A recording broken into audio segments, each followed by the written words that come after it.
opened a great new operation here in Texas last night. So good things are happening. So let's get started out today with Tim O'Rourke. Tim? You there, Timbo? There you go. Morning. Hey, everybody. Got my video working. There you go. This is exciting. Yay. Yeah, want to touch on the markets real quick because I think there's a lot of interesting news going on with interest rates, and also just to touch on inflation like Jody was talking about. We're seeing a lot of movement in oil lately. Strategic oil levels, if anybody understands what that means, is the U.S. has drawdowns on oil. Oh, by the way, happy Juneteenth to everybody. Yes. This is a very important day in the history of our country, and just wanted to acknowledge that Yes. emancipation back in 1863 and June 19th, 1865 is a big deal. So happy Juneteenth to everybody. So I want to talk about the strategic reserves. We're at the lowest level that we've had strategic reserves since about 1973. And why that's significant is because there's a lot more demand on oil, even though we have all this alternative energy going on, especially with solar panels that are being put up everywhere. Alternative energy comes in a lot of forms, but it only represents a very, very tiny portion of the energy demand in our country. And so I don't know if you watched oil prices recently, but they've been rising dramatically. Again, this is something that fluctuates kind of in a range. But recently, WTI is now over $81 a barrel, Brent's over $85 a barrel. What that translates into is just inflationary costs, because anytime you get oil up above that $80 mark, you're going to see an inflationary impact of that. That's going to take effect usually in about 30 to 60 days, depending on what the product is that it's transporting. And then you throw on that another layer of the geopolitical events going on over in the Middle East. So a lot of those oil tankers have to reroute, which cost millions of dollars just to reroute those ships. And so you add that on to the cost of the oil, and then you have the cost of refining those oils into different grades of fuel. So you're seeing the effect of goods and services rise due to inflation right there, and that's going to translate into an inflationary cost onto the things that we buy. Mainly food has been pretty stubborn, and depending on what the product is, it's going to remain high. So that's kind of into what Jody was talking about. The other thing that's interesting right now is the tech sector is so strong. NVIDIA, which, as we all know, is a artificial intelligence chip maker, and they just surpassed Microsoft recently, also Tesla, and all the other tech companies into the $3 trillion net worth club, and they're the highest, basically the highest priced organization on the planet. And they're up there in unbelievable range. They're already up 174% this year alone. And that when there is an adjustment in that price, it's going to be a pretty big jump down, in my opinion. Don't know when that's going to happen, but it will happen at some point in time. It's just one of those things is when and where, when you see something like that, it's going to affect that whole sector, in my opinion, when you see an adjustment like that kind of take place. And the other thing that's going on is there's a lot of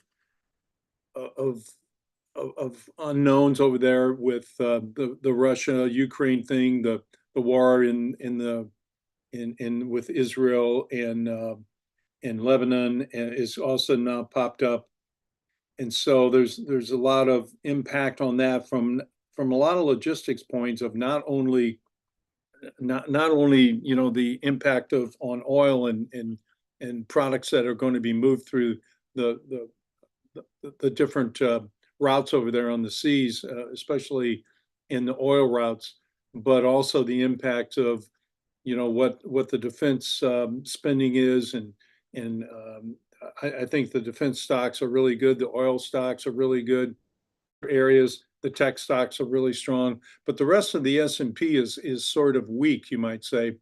And now everybody's looking at the Federal Reserve and say, when are you going to start lowering interest rates, which is the next move that everybody's trying to figure out, because now they're saying they're going to lower rates once or twice.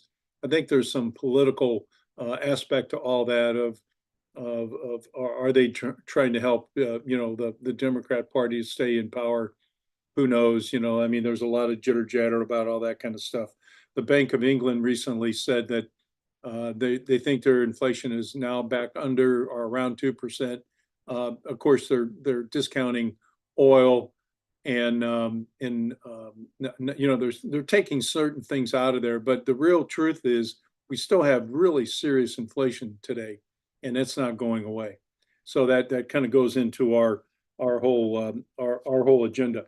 The other thing I want to talk about, what Jody was bringing up about inflation, is one of the things that I think I brought this up one time before, is anytime you're talking to your clients, you talk about the net rate of return that you have. So if somebody's earning 5%, 6% on something, the net composite rate of return is really what the language you want to get to in explaining how that works. So you take off inflation, you take off taxes, and you take off fees, and then you get the real rate of return of what somebody's making. So if you're making 6% on your money today, which is difficult, and you take off inflation at, let's say, 3%, so you're down to 3, you take off taxes on 6%, let's say you take off 2, you're at 5, you take off fee, you're basically dead. You're dead in the water. You're not growing your money. And as inflation stays up, you're actually losing money if you're not making at least 6% off your money, or you don't have some type of a tax protection over your money. That's why insurance is such a powerful tool in refinancing people's retirement funds, refinancing their savings. This is a time in the last 15 years we haven't seen interest rates go this high. And this is a time that Jody and I have been talking about this is a great segue into using that terminology with people. It's a conversation to have about, have you talked or looked at refinancing your retirement account? So with that, Jody, I'll turn it back to you, or Kimberly, or Zach, whoever wants to jump in from here. Well, we'll kind of lead the conversation, but I was just going to say, ironically, when the room I'm in is at the headquarters of one of the top oil companies here in the area. So it's pretty timely that we're talking about this particular situation with the oil world. So it's very real in this office. So it's pretty cool to be here and watch what all they do. And, so it's, I love this, guys. I really feel like having people understand how powerful inflation is an incredible crusade right now. I also think that there are hot words that you need to lead with. I think if people think that we have answers for inflation, they'll listen, because they're bombarded with it so much all around the world, and everybody tells them, hey, it's bad, it's bad. People know it's bad, and they're scared of it, and they don't know how to combat it. And so we have those things, and we're going to talk a little bit more about them right now. So let's get into the conversation. Kimberly, if you want to lead us into here as we talk about these things. Yeah, sure. Happy to lead us. It's interesting because we were in Georgia yesterday, and I spent the night with my parents, and that was the big topic of conversation with them, because they are retired, and inflation and cost of living and their income, as great as it may be, isn't keeping up with inflation. And it concerns them because, they are retired and they're not going to make more income. So what happens, and how do you manage that, and how do you work with that? I'm going to share my screen because I have a couple of articles that I pulled up that I think are pretty great, that are just really eye-opening. And again, these conversations aren't meant to depress people. It's meant to educate people and say, hey, we need to pay attention. We need to look at this. and you need options. You need to understand money and how it works and how it's going to affect you. So this is just one article that says, what is inflation risk? And I thought these numbers were pretty fascinating. So it says, plugging numbers into their calculator shows that you would need $905 in July of 2023 to have the same buying power that you had with $500 in January of 2000. That's almost double of what you needed, right? So in January of 2000, $500 would basically pay for $1,000 worth of today. And it's unbelievable. I don't know how people expect to outpace that and how to perform with that. Same thing here, to translate it into money. Let's say you plan to live off a $50,000 income when you retire. If you were to assume a regular inflation rate of 3% per year, you would need 77,000, almost 78,000 to match the same purchasing power in 15 years. So in 15 years, you need 25% more of your money than you did when you first started. So how are we protecting families and clients against, Get that right there. I don't know where I went. Jody, you just stole me. Jody, you just stole my, What did I do? you stole my host. I stole your host. I don't know how I I did have it. no controls anymore. Give it back to me. No, as it should be. There you go. It should be fun. Yeah, perfect. Thanks. All right. So, but how do we protect ourselves, right, from inflation, and what are our choices and what are our options? I'll make sure and get a hold of her as soon as I get. And mute Jody at the same time. I'm just kidding.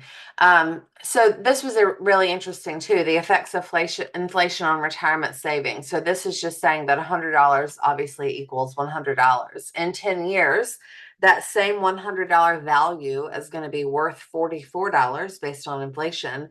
And the same thing that you could buy for $100 today is going to cost you $226. In 20 years, today's $100 is going to be worth right at $20. And the same thing that we could buy for $100 today is going to cost us $511. So again, it is a real serious conversation that I think we have to look at, and I think we have to plan for and discuss with our clients so they don't run out of money. It's not just how much money you have coming in, but it's also what's the purchasing power of that money. I like this dollar bill where it just shows it kind of going away, right? And this is another company, another conversation about the same thing, but how can inflation deflate your buying power? And it just shows the effect of a 2% inflation and a 2.5% inflation. It takes $1 million. So you can see you start at age 60 and at age 85. So in 20 years, the value of $1 million at 2% is only worth $603,000. The value of $1 million at 2.5% is only worth $531,000. I don't know exactly what the inflation numbers are right now, but it's significantly higher than 2 or 2.5%. Do you want to say something, Jody? I saw you unmuted. No. Okay.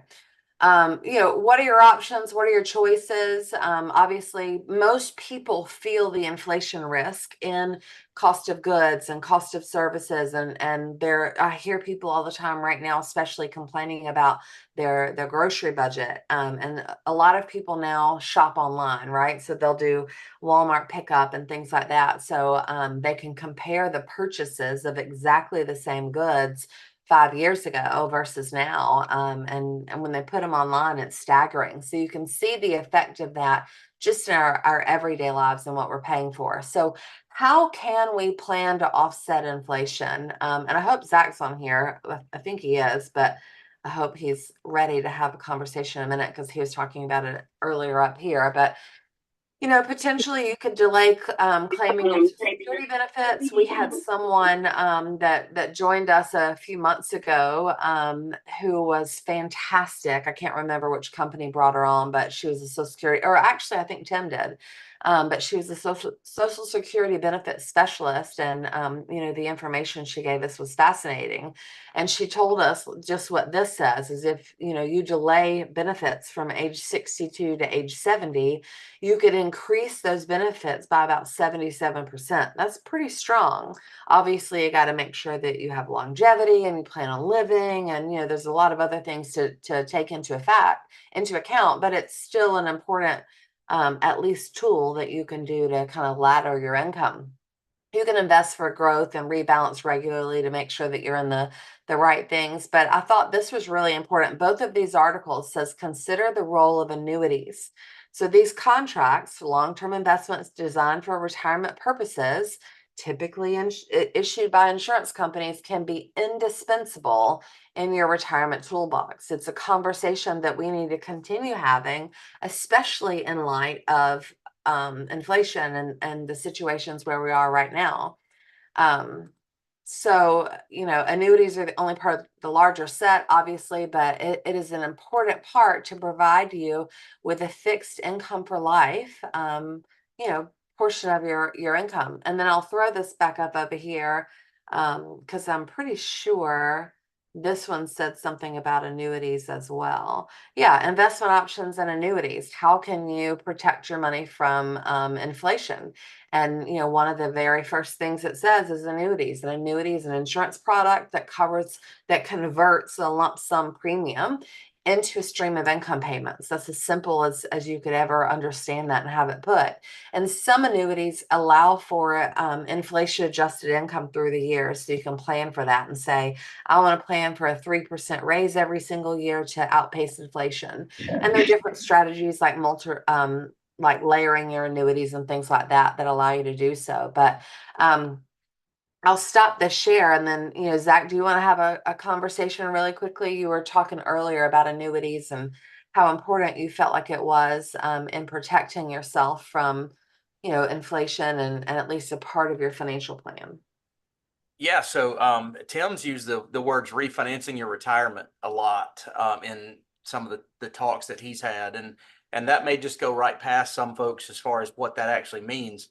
But if you think about it from the mortgage perspective and what we call the refinance boom, when the rates were down in the 2s, below 3%, and those kind of things, if you had a rate that was higher than that, that was when everybody was looking at, I'm going to fix this rate on my mortgage now while the time is right.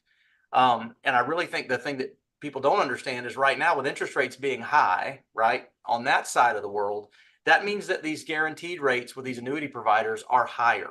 That means that the contracts that you're entering into have higher minimums than what they would have had a few years ago or even last year. So if you have people or yourself are looking at approaching retirement within the next 10 years, it's a great time to look at what type of annuity programs or products are out there for you or for your clients while these minimums are higher, while these participation rates are higher, while all those things are up there. So that's what I meant by that. As far as the inflationary side of things, my great uncle used to have all of his wealth in CDs, and he used to pray for the market to go down so that the CDs would pay more and his income would go up. So there's an inverse relationship there that you can take advantage of now instead of being stuck in the, what's going to happen in the market. We don't really know, right? You've heard Tim talk about all the volatility. We've heard Paul's commentary over the last couple of months, and we're going into an election cycle, or we're in the middle of one. So who knows with the market? But what you can know and what you can do is fix and guarantee your clients and your own assets moving towards retirement. So if you're within that magic 10-year window, or you have separate monies that you're wanting to look at and play with, or your clients do, these annuities that we have access to, guys, are fantastic. Whether you want a bonus on the actual money or you want a guaranteed income stream that's got a massive bonus adjustment on the front end, and we can talk about how those work later. But I definitely think that with inflation the way it is, being able to guarantee these minimums and guarantee this income down the road, and even some of these annuities have an inflation adjusted rider, so you can build in a 3% raise for your client down the road. So that can help offset inflation too. So I think that just being aware and knowing that now is a time to talk about things like that. And timing is a big thing when it comes to success in any movement of products. We talked about the Hubert story many times, that timing of going from one, massive explosion and being ahead of that wave, that's basically where we sit right now. So if you need to understand more about annuities, how they work and those kind of things, make sure you're asking your trainer, your RMD. And if you are an RMD or a trainer and you want to know more about those kind of things, make sure you let us know so we can do that on these calls. But it is a time to talk to people about annuities. They are not normally as sexy as they are right now, but these things are flying off the shelf if you know the right things to say. I think it's important for you to maybe make mention and to explain to people. So some of the annuity contracts all of the annuity contracts that are in place over the last several years were based on that low interest rate environment, right? So that's what Zach is saying, that the interest rates were lower. That means the guaranteed interest rates that are in the fixed accounts are lower, but it also means the caps are lower. So now going into annuities going forward, because regular interest rates are significantly higher, your fixed accounts are going to pay more money.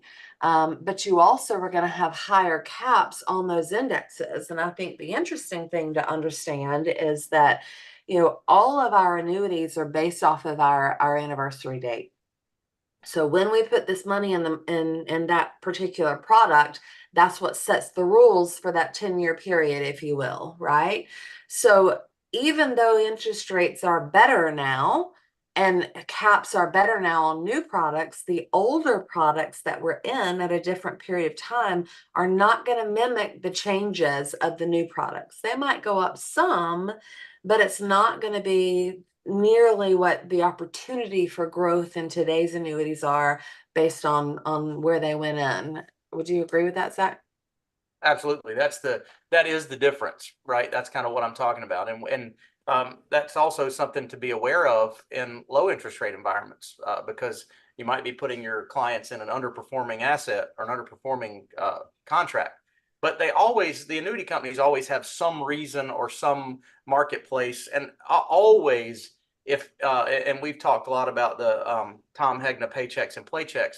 I feel like that it's always beneficial, especially for somebody that's coming from a lifestyle or a working life where they get paid on the 1st and the 15th, or they get paid on the 30th of every month, to set up an income stream with their retirement assets. Otherwise, they just stress out about spending them down too fast or whatever else. So understanding annuities and their place in the overall scheme of things can pay you very well, but can also make you a lot of happy, satisfied clients when they know that check is coming in every month and they see that you built them something that will last. So it's definitely a good time to look at that. Yeah, one other thing is that people are always looking for magic bullets and things to say and all this. I mean, I think that right now, just bringing up inflation is probably the easiest thing to get somebody into a conversation. It's top of mind. It's painful. I was talking to a couple yesterday that both are on state retirement from Georgia, and I didn't really realize that Georgia stopped their cost of living increases over a decade ago, and they have, and he's very, very stressed out right now because he said the numbers that are being reported, and I think we all know that, depending on the media source, that the numbers are reported to look as favorable on whoever they want them to look favorable on. But the reality of it is the basic needs are considerably more expensive if you go to the grocery store now than they were 2 years ago. And so he said, when our income is fixed and we don't get any cost of living raises, we're actually looking at having to find a second source of income. And, we've talked a lot about, the HGI piece, and they're actually part of our team. But that's a real struggle that people are dealing with right now is fixed income with no way to increase it, and fixed expenses going up. They're not fixed anymore. And so that's why you're seeing a lot less travel, and a lot of the Airbnb ownership. If you have people that own Airbnbs, are talking about the downturn versus last year. And I think a lot of that is because disposable income is going to necessities, not to trips. So that's a great point. And you use that phrase also. I mean, I was thinking about when Tim was talking, people like clever things.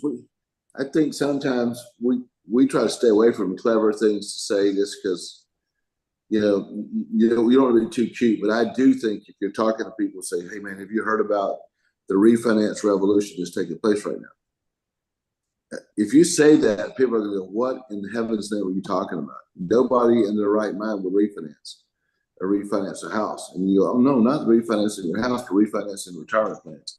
Just kind of thought about that a minute ago, and kind of something that you might just want to go run out and use. So talk about inflation, talk about how we have a way to control inflation, and then and I think those are both great points. Any questions, comments, anything along those lines about what we're talking about inflation? All right, let's move on to. Hey, Go ahead. Jody, I have a quick question. You bet, Evan. Should we be talking to people who are already retired about annuities? Oh yeah, Okay. absolutely. I think that's one of the lowest hanging fruits, wouldn't you say, Zach or Kimberly? I think everyone, for sure, but the ones that are already retired, they're concerned. And as long as they have a lump sum that they're pulling money off of, it's a great way to create an income stream for them. Think about it, and some of you guys have heard this story and some of you haven't, but the paychecks and paychecks conversation. Most people, when they retire as an employee. That's just the way of our world, right? And employees are used to getting paychecks every 2 weeks, right?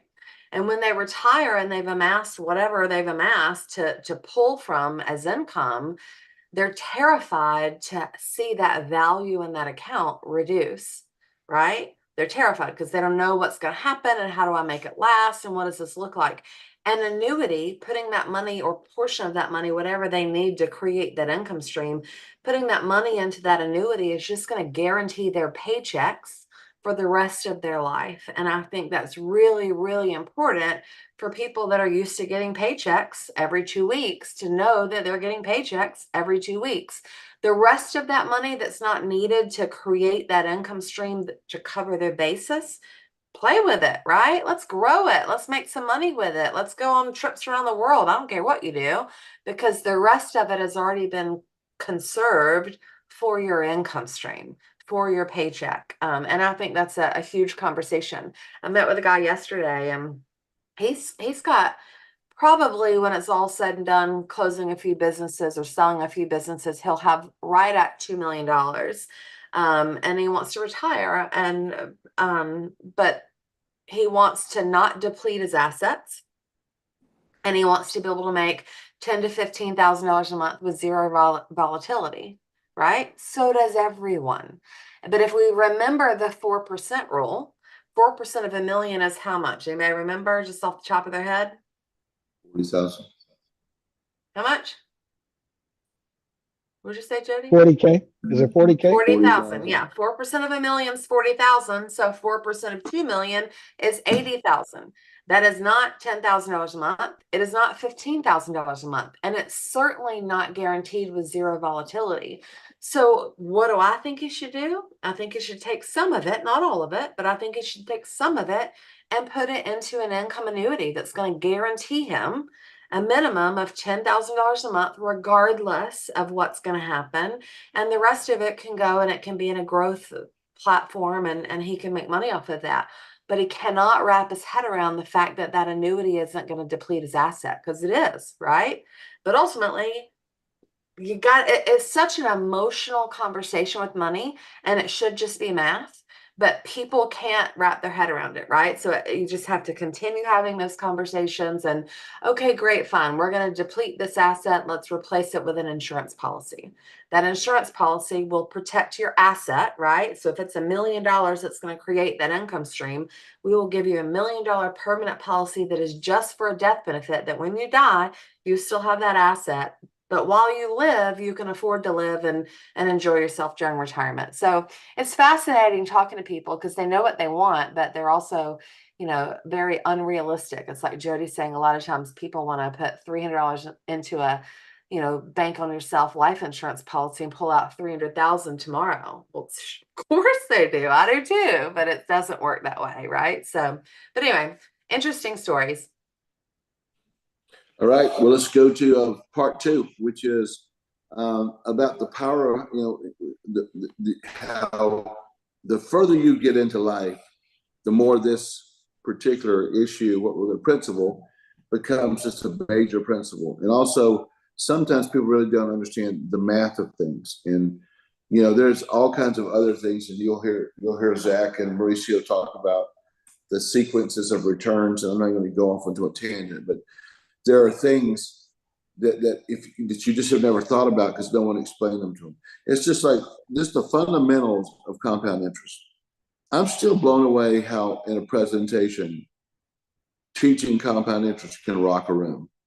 It did. I watched it last night.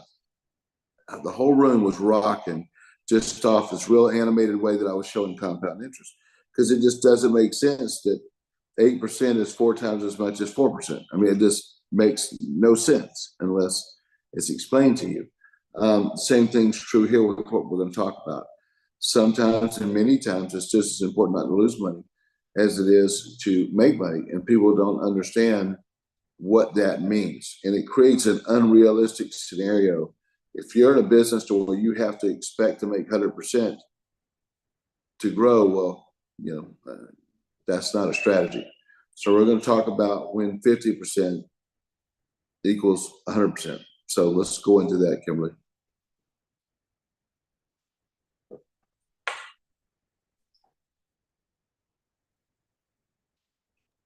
So you guys have seen this. It's in our core financial concepts flip chart. I think it's fascinating because when you distill it all down to basic, simple understanding, you can do this in a conversation with a client. When does 50% cost you 100%? So let's say that I have $1,000 and I have it in the market and I lose half of my money. I lose half of that $1,000. That $1,000 goes down to 500, right? But anytime you ask someone, if I lose 50%, how much do I have to make to get back to where I started? And natural, conversation is I have to make 50% because I lost 50%. But in reality, that answer is no, because now we're starting at $500. So to get back to 1,000, it's not just 50%. 50% of 500, as you can see, is $250. That only puts you at $750. So you have to earn 100%. You can see in the bottom example, you have to earn 100% on that $500 to get back to that 1,000. So it's really important when we're looking at our assets and the volatility that we have in the market to understand that anything we lose, we have to double before we're back at the same starting point that we were before that loss.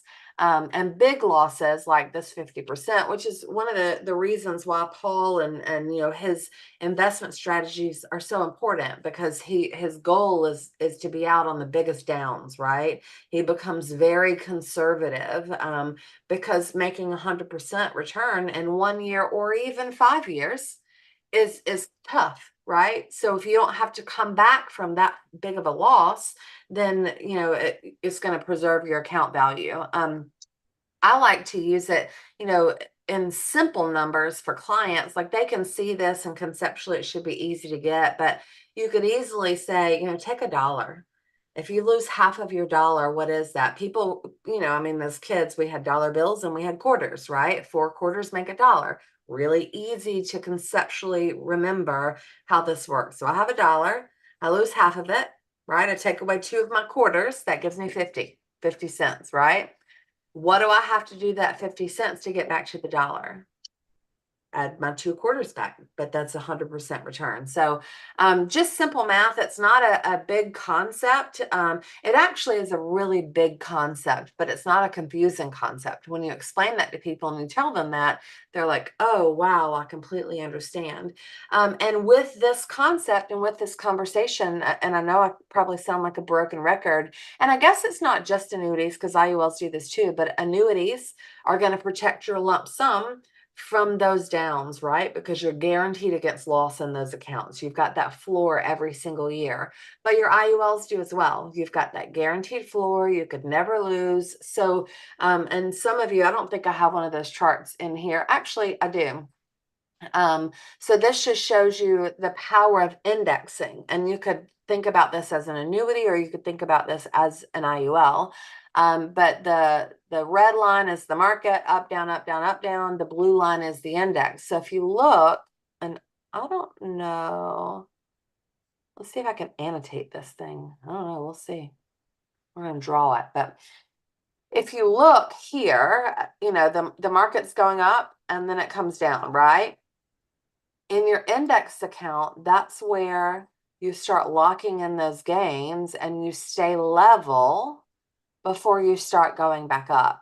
So even though the return on the market the next few years is probably a significantly higher return in your index, you're still below the index account because you started off way down here at the bottom, right? Like think about that 50% drop. Even if it wasn't a 50% drop, you started off at the bottom. So you have to come back to level before you start outpacing that indexed account.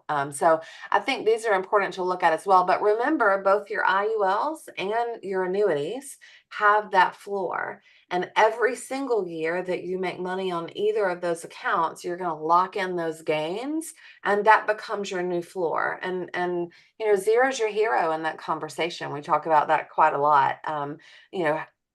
Locking in guarantees of nothing is a lot better than locking in 20, 30, 40, 50% losses. So, anyway, I think it's a great concept, and I think it's an important one to understand. And I think especially right now when we go into this election year and the volatility that's happening with the market, and probably we're not going to see any major corrections until after the election, so they can blame it on somebody else, and just the way of the world that we live in, right? Probably aren't going to see major volatility, but you will see volatility. So it's a big, huge conversation to have with people right now, especially if they're towards retirement, to protect that asset and to protect that guarantee, right? That basis. So anyway, anybody have any questions over the things that we've talked about today? Or Zach or Jody, do y'all have any comments that you want to add? I'll talk about that last slide that you showed there. One of the things that people don't understand about how that works is, insurance at its core is a risk mitigator, right? I'm going to buy insurance in case I wreck my car, so I don't have to go into my checking account and pay to fix it. Basically, in this situation, you're in an insurance contract with an insurance company to protect your assets long-term from that volatility. So that's the exchange, is you exchange some of the upside potential for them handling all of the risk for the downside. And that's an easy way to explain an annuity like this to your customers. Like, how does that work? Or why would I not do that? Or why would I do that? Well, this is why. You're within 10 years of retirement, or 15 or whatever, and you need to protect this asset from drops like this big red one. The article that I reference a lot when I'm talking about the 401ks was from 2009, when Time Magazine said it's time to retire the 401k. And that was because of that drop in the market that you saw in that picture. And there were people that had 500,000 in their 401k today, and then the next day, by the time they could make any changes or get anything done, they were down to 250. And that will kill their ability to retire because, like Kimberly said earlier, that 50% drop, they need to earn 100% on the money they've got left, right, in order to get back to where they were. Well, I think that time frame specifically is called the lost decade, right? Because it literally took 10 years to become back level, or come back to level with where they were in 2008, 2009, when the market tanked so much. So if you were going to retire them, and then you have to wait 10 years just to come back to where you are, that means you've had basically zero growth, right? For a 10-year period of time. And that happened, I know, in the Atlanta market anyway. That happened for real estate also. It took 10 years for the market to recover from where the values were pre-collapse, if you will, to where they were back to the same dollar figure. It's different in different markets, but I know that happened there too. So real estate investment wasn't insulated from that same need to recover. But nevertheless, it's a good thing to talk about. It's a good thing to understand. That's what we want this to be about, is you guys having nuggets you can use, having things that you can say But I'll remind you always, don't make up answers or talk more than you actually understand. So if you get somebody asking questions when you talk about the great refinance boom that's going on right now from Jody's perspective, and they're questions you don't know how to answer, I'll always go back to use those are great questions. Why don't we schedule a time where I can get you on Zoom and we can go through this so you can get yourself out of that scenario? Because it's much better than trying to answer things that you don't know how to answer. And then when you get them on Zoom, you can get whoever on there, or you have some investigation time prior to that Zoom meeting to get all the answers to those questions. Or you can, like I said, bring somebody on there with you. So just remember that. Get these good talking points to get the conversation going. Love it. But Love it. remember the scenario of disaster. And he's right. And listen, guys, one of the key words that we keep coming back to is discussions. Sometimes we talk about the 6 steps, prospect, approach, all that stuff. We talk about first presentations or how we're prospecting. Just forget those terms for a minute. How many conversations can you get into in the next 24 hours about what we told you today? Because if you do and you stick to the principles that we talked about, you can't get off into the weeds. And that's all you're trying to do is to have the conversations to create curiosity. Go have a blitz on that. See how many of those that you could do. It'll change your life. Doc Murphy, are you on, buddy?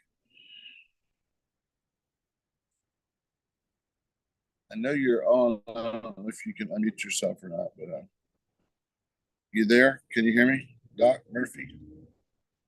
I was just going to introduce you to the guy that we were with last night. I know he's on. He may not be in a position to unmute himself or whatever. But it's been a great trip. Also, just so you'll know, I'll be in Miami on Friday. We're having a grand opening of the office for Alexis Perella, and also with his great team with Angel and Johanna and the whole crew. So it's going to be fantastic. And I'll be seeing some of the other teams down there as well. So excited to be there. I'm on the road, going to different places. Thank all of you for being on. Hey, Jody. Yeah. Doc Murphy just rejoined. I don't know if he can unmute now. Potentially. You there, he Doc? can. He just said he left again. He just left again. Okay. Unmute, start video. All right, there I am. Oh, There you are. hey. Hey, buddy. Listen, we're at the end of the conversation. I know I got you on late, but I was so excited about you and your wife and the great night that we had together. Just say hello to these guys real quick and just tell a little bit about why you're here and what you see as your vision. Hey, what's up, everybody? Man, we had a blast last night. Thank you, Jody, and the team for coming down there to Plano. Man, we're fired up. We're looking forward to, like we said last night, taking over. And so all of this information, I'm glad Jody invited me on today because, talking about the compound interest and leverage and annuities, that's this kind of stuff right here. This information is lacking in many communities. And even last night, like Jody said, man, people were looking like a deer in headlights, man. We don't have it. And so we need this information. We need to get this into the hands of many people. And so that's our vision. We want to try to get this into the hands of as many people as possible and get this type of literacy out there. Awesome. Well, I wanted them to feel your spirit, you and your good wife, and thank you for what you're doing. And how many churches have you planted over the last little while? We've planted about 25 churches. So, and you're going to put this right on top of that, right? That's exactly right. Just like we're going across the country with churches, we're going to go across the country with this here, man. So we're excited.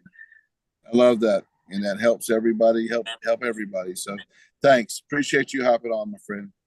Thanks, all right, guys. Appreciate Zach and Kimberly always leading the charge on these conversations. And guys, this thing's getting faster, bigger, stronger. I promise you're going to see us elevate. And go tell. We give you this information for you to use it. This is not a Netflix special. This isn't to feel good for a little while. Please just go open your mouth. Miracles will happen. Thanks, And guys. one quick thing. Sure. Maria has her hand raised, so I just want to make sure she gets acknowledged and if she has a question we can answer. Yeah, good afternoon to everybody. I have a quick question, Kimberly, because this sounds amazing, but I've been understanding, correct me if I'm wrong. When you have a all annuity, you have a time frame, then you can annuitize this annuity. So if you're not, you're gonna have penalties directly. So if I want to update and give the opportunity to somebody to take advantage of this new way for them to truly get the results that they need, uh, what is the process to that in order for the Well, client to lose money? yeah, good question. Annuities don't always have to be annuitized. So that's an important thing to understand and to remember, that you do not have to ever pull income out of an annuity, and you do not have to annuitize an annuity. That is not a requirement anymore. Years ago it was, but it isn't now.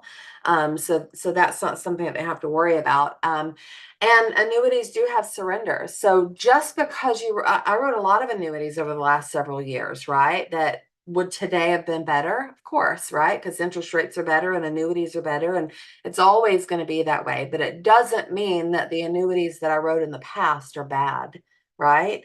They had a purpose. We wrote them for that purpose. They're going to fulfill that purpose.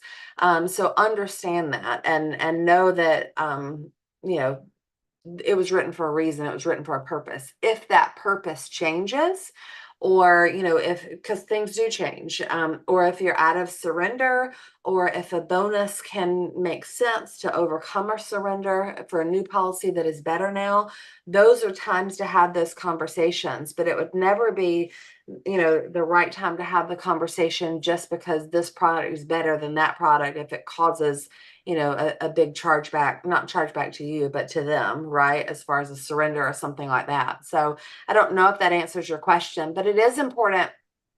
For me, I love getting people statements. So if somebody has an annuity, I'm like, oh, tell me about that. What does that do? If for nothing else, for my plan for them, I need to understand what that annuity does. How does it work? Is it going to guarantee them income? If so, how much income is it going to pay them? And when does that start? And I can include that into the plans that I'm making for them. Or, then sometimes you do see them and they're not designed for what they're going to do, or we have one that we're replacing in the next couple of weeks, and it was a great annuity at the time, but now we want to guarantee income, and that particular annuity that she's in, I did not write it, but it doesn't matter if I did or I didn't. But that particular annuity doesn't guarantee income, and now she's at the point in her life where she wants to guarantee income, so her goals have changed. So we will rewrite that annuity and into a different product to guarantee that income stream. So but anytime you're replacing anything, whether it's an annuity or life insurance or investment or anything, it's just important to look at all of the pros and cons on both sides. And, those of you that have written annuities, it's got to go through a suitability review with the insurance company anyway. So they're going to review those pros and cons as well. So you need to just make sure that it's always in your client's best interest. But I hope that answers your question. Definitely. Thank you. Okay, awesome. All right, guys. Well, good to see you today. Thanks for joining us. We will see you at the BOP at 1:30, and then tomorrow night at 8 p.m. Eastern for our live training. Chat soon. Bye. Thank you.